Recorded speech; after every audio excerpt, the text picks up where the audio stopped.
আসসালামু আলাইকুম ওয়া রাহমাতুল্লাহি ওয়া বারাকাতুহু।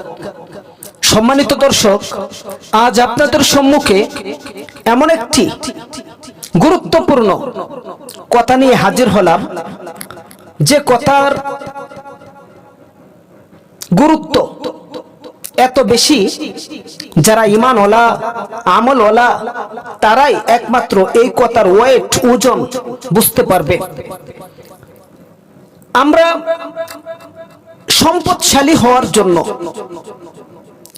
অনেক কষ্ট করি, দিন রাত পরিশ্রম করি, গাদার খাটুনি খাটি।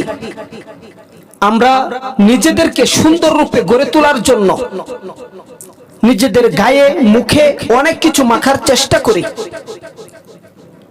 অনেক কিছু মুখে লাগানোর চেষ্টা করি। কেউ ক্রিম ব্যবহার করে, কেউ আবার প্রমেট ব্যবহার করে, অনেকে অনেক কিছু ব্যবহার করে থাকে। সক্ষমতা বাড়াবার জন্য আমরা অনেক দিকে দৌড়াদৌড়ি করি, শান্তির জন্য আমরা কত কিছু না করার চেষ্টা করি।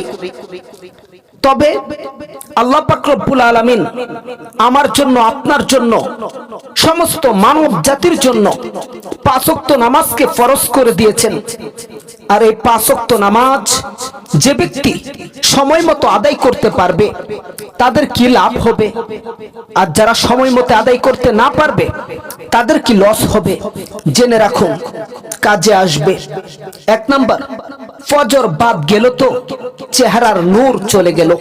যে ব্যক্তি ফজরের নামাজ আদায় করবে তার চেহারায় এমন নূর আসবে, সে যদি কালো কিচকিচ ব্যক্তিও থাকে, কালো বর্ণের মানুষও থাকে, এরপরও তার দিকে তাকালেই মনে হবে তার চেয়ে সুন্দর মানুষ পৃথিবীতে আর কেউ নেই। চেহারা ভিতরে নূর চলে আসবে। আর যে ব্যক্তি ফজরের নামাজ আদায় করে না, তার ভিতর থেকে, তার উপর থেকে নূর চলে যায়। 2 নাম্বার, জোহর বাদ গেল তো সম্পদ চলে গেল। আপনি জোহরের নামাজ আদায় করবেন, আপনার সম্পদে আল্লাহ তাআলা ওয়াসাআত বৃদ্ধি করে দিবে।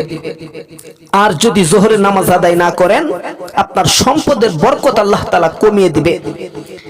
3 নাম্বার, আসর বাদ গেল তো যৌবন চলে গেল।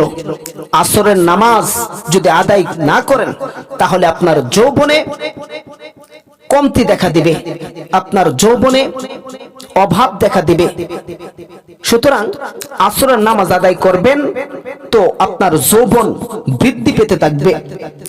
4 নাম্বার, মাগরিব বাদ গেল তো সক্ষমতা চলে গেল। মাগরিব যে ব্যক্তি আদায় করবে তার সক্ষমতা বাড়তে থাকবে। 5 নাম্বার, ইয়াশা বাদ গেল তো শান্তির ঘুম চলে গেল। যে ব্যক্তি ইয়াশার নামাজ পড়বে তার ভিতরে প্রশান্তি সৃষ্টি করে দেবে একজন, তিনি কে? আল্লাহ। তাই ইয়াশার নামাজ, ফজরের নামাজ, জোহরের নামাজ, আসরের নামাজ, মাগরিবের নামাজ, নামাজের গুরুত্ব দিন। কোনো কিছুর জন্য আপনার চিন্তা করতে হবে না। সবকিছু আপনি চাওয়ার আগেই আল্লাহ পাক রব্বুল আলামিন সাজিয়ে গুছিয়ে একদম আপনার মতো করে আপনার সম্মুখে উপস্থাপন করবেন, আপনি ধারণাই করতে পারবেন না।